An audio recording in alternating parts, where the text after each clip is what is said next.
बिस्मिल्लाहिर्रहमानिर्रहीम। अस्सलाम वालेकुम नाज़रीन। शेख रशीद साहब का इंटरव्यू आप लोगों ने देखा होगा, मैंने भी देखा है और मैंने बड़ा एंजॉय किया। शेख साहब की गुफ्तगू मैंने तो बहुत एंजॉय किया और मेरे हिसाब से शेख रशीद ने आज ये साबित किया है कि तजर्बे का कोई नेमुल बदन नहीं होता।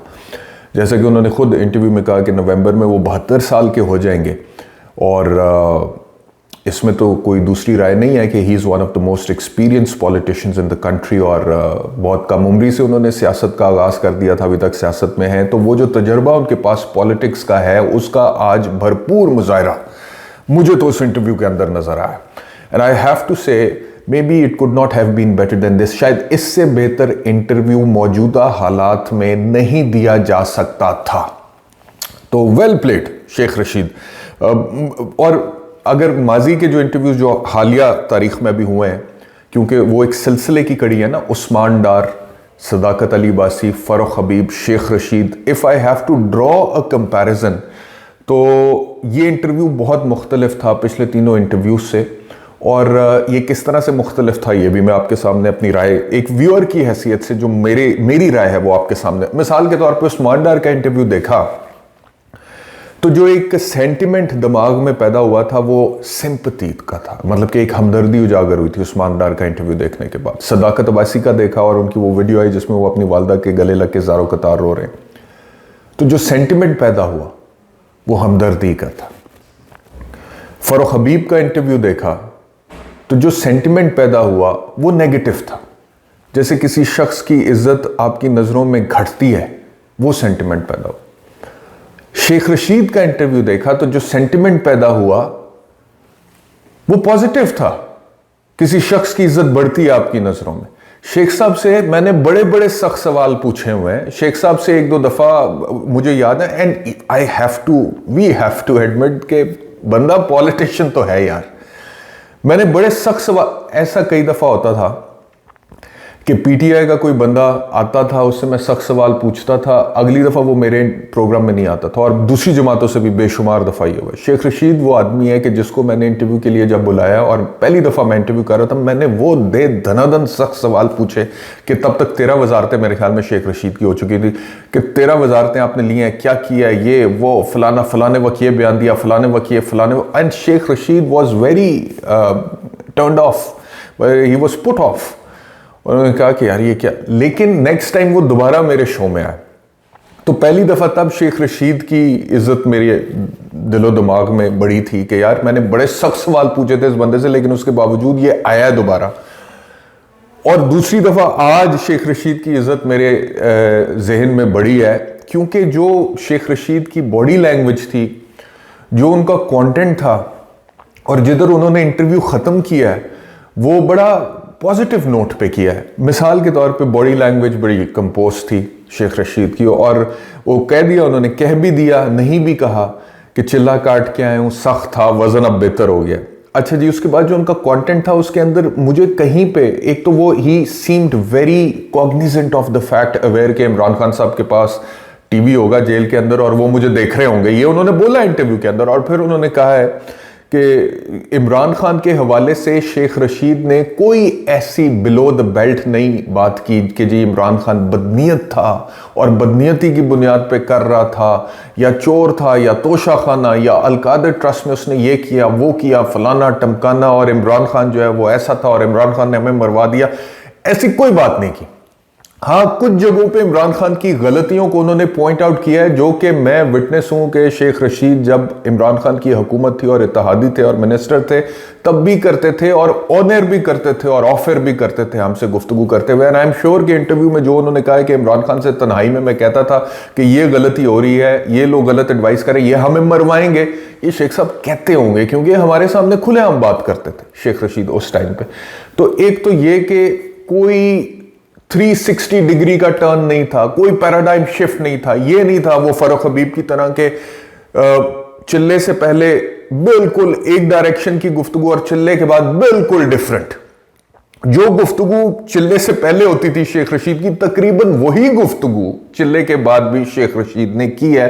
हाँ, गलती का एतराफ किया है कि वो 9 में एक बहुत बड़ी गलती थी, वो सानहा था, उसके बाद हमारी सियासत का डंग निकल गया और वो हमें लेके बैठ गया और वो नहीं होना चाहिए था। फिर एक दो चीजें शेख साहब हमेशा से ही करते हैं कि वो मिसाल के तौर पे आज भी उन्होंने अगर कहा कि आसिम मुनीर साहब जो हैं वो chief of the army staff, उनको लगना था तो उस रास्ते में सियासतदानों को हायल नहीं होना चाहिए था, इदारों से टकराव नहीं, लड़ाई नहीं होनी चाहिए थी। तो शेख साहब ये पहले भी कह चुके हुए हैं और कि मैं गेट नंबर 4 में हर सियासतदान गया है, किसी सियासतदान की सियासत गेट नंबर 4 के बगैर नहीं, फलाना टमकाना। उनके इंटरव्यूज इबारत हैं इस तरह की गुफ्तगू से, तो वो उन्होंने पहले भी की हुई है। और फिर उन्होंने कहा कि जी वो हम सियासतदानों को इसमें से निकल नहीं जाना चाहिए कि आर्मी चीफ किसको लगना चाहिए, कौन सीनियर है कौन नहीं है, ये उनका दर्द सर होना चाहिए, उन्हें करना चाहिए, इदारों को बीच में सियासत में इन्वॉल्व नहीं करना चाहिए, हमें पीडीएम की हद तक रहना चाहिए था, हमें इस्टेब्लिशमेंट से नहीं लड़ना चाहिए था। ये शेख साहब की जो गुफ्तगू है आपको इसकी झलक कई इंटरव्यूज में नजर आ जाएगी। ठीक है जी, तो पहली बात यह कि किस तरह से मुख्तलिफ था कि कोई पैराडाइम शिफ्ट नहीं था, कोई ये नहीं था कि जी अच्छा मेरी तो आंखें खुल गई, इमरान खान तोशा खाना से भी चोरी कर रहा था, अलकादर से भी कर रहा था, इमरान खान ने सारा ये भी प्लान किया, कोई खुल के शेख रशीद ने ऐसी कोई बात नहीं की। अच्छा जी, आगे आ जाते हैं। सियासत छोड़ने का कोई ऐलान नहीं किया और मैं बड़ा खिलखिला के मेरा हंसा और कहका निकला जब वो एंकर ने उनसे सवाल किया कि पीटीआई अब आपकी सियासी मुखालिफ होगी, तो उन्होंने कहा नहीं, क्यों, मैंने क्या किया है मैंने क्या किया है, पीटीआई क्यों मेरी सियासी मुखालिफ होगी। एक तो खुद सियासत छोड़ने का ऐलान नहीं, और ऑनेस्ट आदमी है, सीधी बातें करता है, तेज भी बड़ा है, फनकार भी बड़ा है, फिल्म भी बहुत बड़ी है, तजर्बा भी बड़ा है, सियासतदान भी बड़ा है, लेकिन ऑनेस्ट भी है साथ, कई दफा बड़ी ऑनेस्टी से भी काम लेता है। जो अक्सर कहता है मेरी तो एक सीट की सियासत है, मैं तो 7,000 रुपए का फंड है पूरी सियासी जमात का, इतना सा हल्का मेरा इधर से शुरू होता है इधर खत्म हो जाता है, और मसले मेरे पे इतने गिरते हैं कि जैसे मैं बाइडन के मुकाबले में इलेक्शन लड़ रहा हूं। ठीक है, तो ऑनेस्टली बात करते हैं। दूसरा ये कि सियासत छोड़ने का ऐलान नहीं किया, पीटीआई का सियासी मुखालिफ बनने का ऐलान नहीं किया, बल्कि ये कहा कि जी मेरे वो क्यों सियासी मुखालिफ हो जाएंगे मेरे, क्योंकि मैंने क्या किया, मैंने तो उनके खिलाफ कोई बात ही नहीं की अभी तक। गलती तस्लीम की 9 मई वाली, सानिया हुआ, गलत हुआ, नहीं होना चाहिए था, बहुत बड़ी गलती होगी। और जिस बात से शेख रशीद की इज्जत मेरी नजरों में बड़ी है, विच वॉज दी, मैं समझता हूं कि climax of the entire interview, वो ये था जो मैं भी पहले अपने वीलॉग्स में, आपको याद होगा मैं कितनी दफा रिकंसिलिएशन की बात करता हूं, जब मामला बिगड़ा था, हालात खराब हो गए थे, 9 में हुआ है और मैंने देखा है कि यार ये तो क्लैश की तरफ चीजें जा रही हैं, इससे बड़ी चीजें खराब होंगी, नुकसान होगा। शेख साहब ने ये हौसला किया है और ये बोला है कि मैं चिल्ले से ये थीम लेके निकला था कि जिन लोगों ने जान के गलती नहीं की है उनके लिए भी, और जिनने जान के ये गलती कर दी है, गुनाह किया है, उनके लिए भी मैं आम माफी लूंगा, आम माफी की दरखास्त करूंगा, कोशिश करूंगा, लूंगा। ये इस तरह के उनके, मैं समझता हूं कि ये दैट रिक्वायर्स गट्स चाहिए इसके लिए कि आपको पता है कि सिचुएशन किस हद तक खराब है, आपको पता है कि इस वक्त पाकिस्तान तहरीक इंसाफ की क्या सूरत हाल है, आप पाकिस्तान तहरीक इंसाफ के वो लोग जो नजरियाती सियासी तौर पे पीटीआई के अंदर पैदा हुए थे, जब में पले वहां पे थे, पले बड़े वहां पे थे, जिनका रूहानी और सियासी बाप इमरान खान था, उनमें से बहुत सारे लोगों को आपने ऐसे मतलब कि डायरेक्शन बदलते हुए, यू टर्न लेते हुए देखा है कि आपको, आपके सामने है सारा, मुझे कोई नाम लेने की, कहने की जरूरत नहीं है। इमरान खान को हलाशीरी देने वाले, आगे करें खान साहब बस छा गए, ये वो फलाना टपकाना, लग जाए मार्शल लॉ, लग जाए इमरजेंसी, भाई हमारे सामने कहते रहे। और मैं यूं करके तब शक्ल देखता था कि यार अगर वाकई इस तरह की कोई सिचुएशन होगी तो कल को ये इमरान खान के साथ खड़े होंगे, और वो लोग नहीं खड़े अभी इमरान खान के साथ।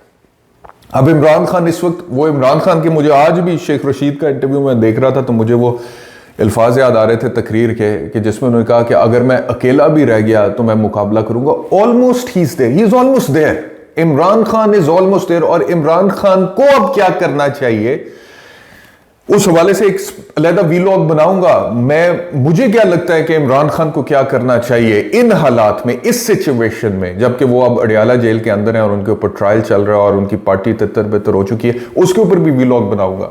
तारीखी एतबार से कुछ हवाले दे के मिसालें बनाऊंगा अपनी जगह पे, लेकिन फिलहाल शेख रशीद, तो वो लोग जो इमरान खान के साथ थे और इमरान खान को इस पेडेस्टल पे बिठाया हुआ था, और खुद इस पेडेस्टल पे, ये नीचे, और जो ये इमरान खान से नीचे एक पेडेस्टल पे बैठ के उनको जरा सा आप छेड़ते थे कि भाई आप भी इंसान हो, आपसे आपने गलती की, आपने की, ओह तुम हक और बातिल के दरमियान आ रहे हो, इसका मतलब है तुम भी दूसरी साइड पे, इसका मतलब है तुमने भी लफाफा ले लिया, इसलिए तुम भी। मैं हैरान होता था कि यार कर की रहे ने। आज उन लोगों का नामो निशान आपको पीटीआई में नहीं मिलेगा। कुछ छोड़ गए हैं सियासत को, खैर कुछ आईपीपी में चले गए, कुछ ने अपनी जमात बना ली है। लेकिन शेख रशीद जो तब भी अपनी जमात के साथ इत्तेहादी था, एक सीट वाली जमात, आज भी वो खड़ा है। उसने नहीं कहा इस तरह की कोई बात। आज भी उसने ये नहीं कहा कि पीटीआई अब मेरी सियासी मुखालिफ है। उसने ये नहीं कहा मैं सियासत छोड़ रहा हूं। उसने कहा कि जो गलती हो गई सो हो गई, गलती की माफी दे दें और मैं आम माफी का मुतालबा करूंगा। और ये नीयत लेके मैं चिल्ले से निकला हूं। बड़े गरीब लोग हैं, कुछ नौकरी वाले लोग हैं, उनकी माएँ उनके घर वाले बेचारे बड़े परेशान हैं। And let me tell you that मैं गया था ना जब आखिरी विजिट पे कैंप जेल लाहौर, क्योंकि मैं वहाँ पे जाता हूँ, इंस्पेक्शन कर सकता हूँ एनओवी के तौर पे, तो जेलें भरी हुई हैं इस वक्त पाकिस्तान तहरीक इंसाफ के कारकुनान से, इसमें कोई शक नहीं। और मैं वहाँ पर गया तो बहुत मैं हैरान हो गया इस बात पे कि मैं जब विज़िट कर रहा था तो बहुत बड़ी तादाद में पीटीआई के वर्कर्स कारकुनान वहाँ पे, और उन्होंने मुझे देखा, उन्होंने कहा एहतिशाम भाई क्या बन रहा है? खान साहब की इस्टेब्लिशमेंट से कोई बात हो रही है? खान साहब की कोई रिकन्सिलिएशन, कोई सुलह हो रही है इस्टेब्लिशमेंट के साथ? अब मैं उनकी शक्ल देख रहा हूँ और मैं सोच रहा है यार ये बेचारे इस वक्त बड़े मुश्किल हालात में, एक आदमी बेचारा मिडिल क्लास या लो मिडिल क्लास का, उसकी ज़िंदगी बिल्कुल चेंज हो जाती है। वो जेल में चला जाए, वो अकेला कमाने वाला है, घर में बच्चे हैं, बूढ़े माँ बाप है, चीज़ें, घर वाले पता नहीं कैसे गुजारा कर रहे हैं। इमरान खान की मोहब्बत में, उसके नज़रिए के लिए वो यहाँ तक तो पहुँच गए, लेकिन जिन्हें पहुँच गए वो पहुँच गए। जो बाकी थे जिन्होंने स्टैंड लेना था वो तो रफू चक्कर हो गए। तो मैंने कहा मैं इनको क्या जवाब दूं? तो मैंने कहा देखें खबरें तो कुछ आ रही हैं, अब देखें क्या बनता है, अल्लाह करे जी। वो इस तरह हाथ उठा के अल्लाह करे जी। तो लोग जो अंदर कैद हैं उनके ऊपर एक मुश्किल वक्त है। और शेख रशीद ने अगर ये बात की है तो मैं समझता हूं कि बड़ा पॉजिटिव बात है। और इसमें मैं फिर कह रहा हूं, जो कि मैं अक्सर कहता हूं, और अगर हमारी इस्टेब्लिशमेंट भी इस बात को समझे, मेहरबानी अगर करे, मैं ये पहले भी कह चुका हुआ हूं कि अगर कोई रिकन्सिलिएशन होती है इमरान खान के साथ, अगर कोई आम माफ़ी का ऐलान होता है सानिया 9 मई के हवाले से, अदालतों को मेरिट्स के ऊपर अदालतें डिस्पोज ऑफ कर दें, आम माफ़ी का ऐलान करने होता है, तो ना सिर्फ ये कि इन लोगों का तो फ़ायदा होगा जो जेलों के अंदर कैद हैं, इस्टेब्लिशमेंट की इज्जत लोगों की नज़रों में बहुत बढ़ जाएगी, पहले की निस्बत बहुत बढ़ जाएगी। और nobody has anything to lose then, मतलब कि जो नुकसान हो गया वो तो नाकाबिले तलाफी, वो तो कवर ही नहीं हो सकता ना। लेकिन यहां पर अभी भी अगर नुकसान को रोकने की कोशिश की जाए कि मजीद नुकसान से बचें और किसी बड़े और साने का खुदा न खास्ता शिकार हो जाएं, तो उससे बेहतर है कि यहाँ पे चीज़ों को समेटने की कोशिश करें। ये मैंने पहले भी कई दफ़ा कहा हुआ है। और आज तो शेख रशीद ने मतलब कि चिल्ले से निकलने के बाद, जो वो कहते हैं 40 दिन का चिल्ला काटा है, तो किसी ने सियासत छोड़ने का ऐलान किया, किसी ने पीटीआई छोड़ने का ऐलान किया, किसी ने इमरान खान को बदनीयत, बुरा भला, कसूरवार ठहराया और बताया कि हम वरगलाए गए थे, और किसी ने कोई दूसरी सियासी जमात बना ली और किसी ने अपनी सियासी जमात लॉन्च कर दी। लेकिन शेख रशीद ने बड़ी ज़बरदस्त बात की और वो आम माफ़ी की बात की कि मैं उधर ही खड़ा हूं। अच्छा, मैंने कहा ना ऑनेस्ट आदमी, वो एंकर ने पूछा अब आपकी क्या सियासत है? कुछ नहीं, यानी कि ऑनेस्टली एक बार कुछ नहीं सियासत है। लेकिन अब जो सियासत है, एक सीट की सियासत है, उसमें ये मेरा एजेंडा है, ये मैं लेके चलूंगा। 3 दफा तो मैंने नोट किया है कि इंटरव्यू में एंकर ने बार बार शेख साहब को यहां पे लाने की कोशिश की कि 9 मई को एक दिन में तो नहीं हो सकता, इसके पीछे कोई लंबी चौड़ी प्लानिंग होगी, कैसे होगी, यानी कि इमरान खान ने प्लानिंग की थी, ये की थी, वो की थी। तो जवाब में शेख रशीद ने ये नहीं कहा कि प्लानिंग इमरान खान ने की थी। पहली दफा उन्होंने कहा कि वो जी बड़ा बुरा वाकया है, और मैं तो कहता हूं हर जुमे के खुतबे में इसकी मजम्मत होनी चाहिए। दूसरी दफा उन्होंने कहा कि जुल्फी बुखारी, शहबाज गिल, शीरी मिजारी टाइप लोगों ने इस तरह के बयानिया बनाया हो। तीसरी बारी इसी सवाल पे कि प्लानिंग एक दिन में नहीं, इमरान खान की प्लानिंग हो सकती है नहीं हो सकती, इस तरह का सवाल इससे मिलता जुलता, तो उन्होंने कहा हो सकता है कि प्लानिंग हो, लेकिन मैं ये थीम लेकर चला हूं कि आम माफी लेनी है ताकि दूरियां खत्म करने के लिए बहुत ज्यादा जरूरी है। तो ये शेख रशीद साहब का जो इंटरव्यू था, मैं समझता हूँ कि बड़ा दिलचस्प होने के साथ साथ मस्बत था, पॉजिटिव था, और आज साबित हो गया दोबारा कि तजर्बा जो है वो बड़ी ज़बरदस्त चीज़ होती है और उसका कोई मुतबादल, कोई ऑल्टरनेटिव नहीं होता। तो जितने भी पिछले इंटरव्यू हुए हैं, शेख रशीद का इंटरव्यू उसमें स्टैंड आउट करता है, ना सिर्फ इस लिहाज से कि उन्होंने कोई ऐसा यू टर्न नहीं लिया, सियासत नहीं छोड़ी, पीटीआई की मुखालफत का ऐलान नहीं किया, इमरान खान के हवाले से कोई ऐसी स्टेटमेंट नहीं दी, बल्कि 9 में जो कि एक गलत इंसिडेंट हो गया और उसमें आम माफ़ी का मुतालबा करते हुए मामलात को आगे मस्बत सिमत में ले जाने की बात की है। तो इसमें शेख रशीद साहब जो है मेरे ख्याल में वो तारीफ़ के मुस्तहिक है। तो ये शेख साहब के इंटरव्यू पे मेरा तज्जिया है। शुक्रिया, अपना ख्याल रखिए। अल्लाह हाफ़िज़।